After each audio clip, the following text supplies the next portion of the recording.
Moving here. So let's talk about Benin. All right. We're going to look at our brass plaque. So we're looking at Nigeria. So we're in West Africa there, and we're talking about a kingdom that was established in the 13th century. Okay. So this is quite old, and the first king of Benin actually was an outsider. He came from an ancient culture in Nigeria called Ife, and Ife is an ancient culture that from there you get the kingdom of Benin, you get the Yoruba, who we're going to talk about. It's kind of the root of a lot of the different peoples that we see in Nigeria today. Kings here gained power through trade, and the Portuguese started arriving here in 1485, all right, and they were bringing metals, they were bringing copper, and the copper was used to make art. It was also used for currency. So for the sake of time, we'll just kind of gloss over this, but this is a plan of Benin City. This is where the king, the Oba, resided, and you can see that his palace is in the middle there, so quite literally the center of the king, of the kingdom, and an absolutely spectacular place. This is an image by Alfred Doppler, who was a Dutch traveler. This was done in 1687, and you can see that it is absolutely astounding and massive and spectacular. And in fact, he had traveled all over the world and was blown away by what he was finding at Benin and later in the Congo. We fast forward to time into 1897, and that's where the British punitive expedition takes place. And this is all about oil, palm oil. The British wanted to have a monopoly on the trade in palm oil, and they were competing with the Dutch and with the Germans. And they wanted to get a claim of the Niger Coast Protectorate. And in order to do that, they needed to get trade rights from the Oba of Benin, from the king. And so they were working on them for a long time. And the king does eventually sign some treaties under duress. And when the British attempt to enforce them, they get a lot of pushback. Because it's very lucrative. If you're between the coast and the interior, the middleman is always the one making the money. So you don't want to give that up. And as the story unfolds in 1897, the acting consul, a guy by the name of Phillips, decides to go and enforce this treaty. And he approaches the capital and with a small contingency of British soldiers, and he's stopped halfway there, and the army of Benin tells him, this is not a good time, you need to go back, come back another time.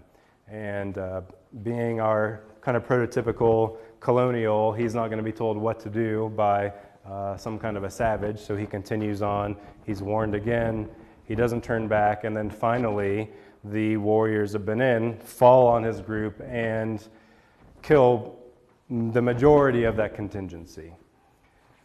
The survivors flee to the coast, word gets back to London, and they send in the Navy to raze Benin City to the ground. It's gone. It does not exist. The Oba is put into exile, and we have images here of the sacking of Benin, of the Oba's palace. And you can see it's chock full of objects, of art. And that is where these plaques come from. That's why we find these largely in the British Museum. I shouldn't be laughing, but it's utterly astounding when you think about the provenance of these pieces. But let's kind of break these down. First, let's talk about what they functioned as. So from the 1700s, these were cast, and there's many of these. And it was thought that originally these were attached to pillars within the palace complex, and then they were eventually removed from the pillars and put into kind of a storage room, and they were arranged in an order, and they told the history of the kingdom. And so at one time you could identify specific individuals and specific events. It was a record of the royal goings on. And when that punitive expedition happened, all of that stuff just kind of got gathered up, and whatever order may have existed was lost. So we've lost a lot of wonderful information that could have given us more nuanced understandings there. When did you say the British expedition started? That was 1897 when this event occurred. They were involved in that part of the world much earlier than that in trying to enact trade. Okay. So we can obviously compare that to our contextual photograph of the Oba of Benin, and we can see that he's covered with this wonderful fire coral. Fire coral comes from the Mediterranean. It's impossible to get nowadays, but it's of extreme value. Talks about these broad connections, but there's also a significance there because it's also a religious statement. It's said that one of the first Obas of Benin went under the ocean and wrestled this fire coral from one of the deities named Olokun. Olokun is the god of the ancestors, the underworld, the water, the sea. And so there is this sort of reciprocity here between the Oba as a living sacred being and the gods, a god, quite literally with what we see. And if we compare our wall plaque there, you can talk about all the expressions of power here. He's sitting on a horse. A horse is significant in Benin City because they have tsetse flies there, and horses get sleeping sickness, and you can't keep them alive. So it's extremely expensive and spectacular that the Oba would have a horse. And that comes through trade and through wealth. He's elevated. We can talk about hierarchy there. He's surrounded by different pages. They are holding shields over his head. This is still done today, and only the Oba is allowed to walk like this in Benin City. Okay? It's his prerogative, and that's a visual that tells us who this person is. You look at the details around his neck there, and you can see the little coral beads. Okay? So again, continuing that tradition. Now we can talk about canons of proportion here. We often think of the Greeks or the Egyptians with canons of proportion, but the arts of Benin also have a specific canon of proportion where there's an emphasis on the head. The Oba is known as the great head. The head is the seat of being. The head controls the body, just like the Oba directs the kingdom. And it's interesting if we compare, I'm going to jump just for the sake of time, images that are depicting the Oba versus the Portuguese. Look at the difference between the two. It has nothing to do with skill, but there is a reason why the Oba looks this way. And we have these relatively kind of static and frontal poses with representations of Benin. And when we see images of the Portuguese, they're often in these sort of active poses, and we don't have that proportion with the big head, right? It's back sort of more naturalistic. But it's interesting though, because then what is that saying about the Portuguese? If the Oba is the great head, and there's this emphasis on the head being linked with wisdom and leadership and power and authority, and yet we're depicting the outsiders in a very different way.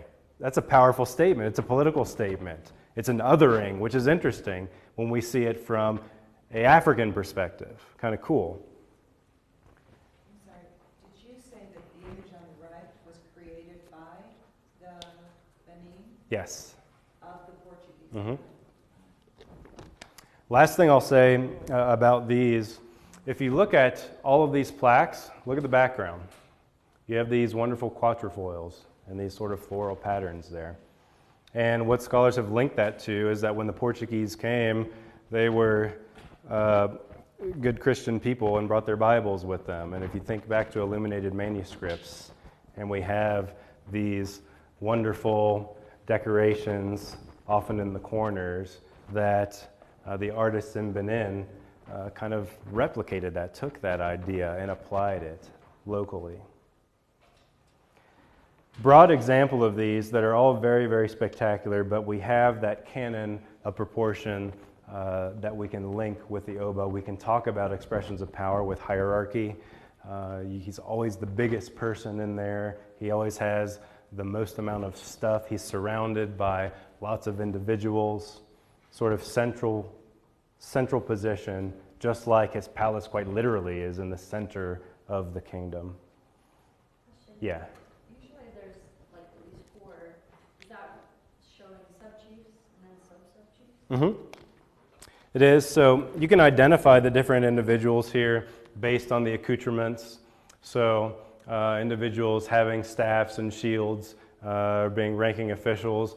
The smaller individuals there, one suggestion is that, so I mentioned how the kingdom of Benin was founded by a prince from the culture of Ife, okay? In Ife, if you look at the creation story, it's believed that when humanity was created, God sent down one of his sons to make man. And the first son got halfway down the chain, and he stopped off to drink some palm wine, and he started partying, and he kind of went crazy with creating humanity. And not politically correct, but that is, according to the story, is where dwarfs come from. Okay? But because of that, because dwarfs are linked with God as the first creations, they have a very special religious significance and function, both in Ife and in Benin. If we go back to our etching by Doppler, you'll see that the Oba of Benin is on a horse, and right next to the horse are 2 really diminutive individuals, because they have a status there as being linked with God, with spirituality. Yeah. How do you spell that I-F-E. If you're going to look it up, it's also typically known as Ile Ife, I-L-E-I-F-E. And that's a more ancient culture that we have here. Okay. Let's move on and talk about the, yeah. Your one Ife picture with the fish, would you just... This one? Okay. Because that's part of an ivory mask as well, right? With the fish. Yeah. Okay. So, mudfish, significant. Does anyone know what a mudfish is? It's like a catfish, but it can bury itself in the land. So when drought comes, you get rainy season and drought. When the river dries up, they bury in the mud for 6 months. And then when the rain comes again, they come back up and they're alive. They're kind of like a catfish. They have little barbs on their face, and they also can zap you. They have an electric shock. So we have all of this wonderful source material about living in 2 realms, about power, and then who's our God that lives under the water? Olokun. Olokun gave us this stuff, our fire coral. The Oba himself has this reciprocal relationship with God, with one of the gods. This is an interesting one because this is Oba Ohen, and he was born with a crippling disease. Both of his feet were crippled, and if you are the Oba and represent and are the soul of the kingdom, you don't want to be seen as lacking in any way. So what's he going to do? So very cleverly, Ohen said that in the night, Olokun came to him, and through this interaction with God, turned his feet into mudfish. And he always had to keep them covered because it was too spectacular for anyone else to see. And so when we see this image, we know who this individual is.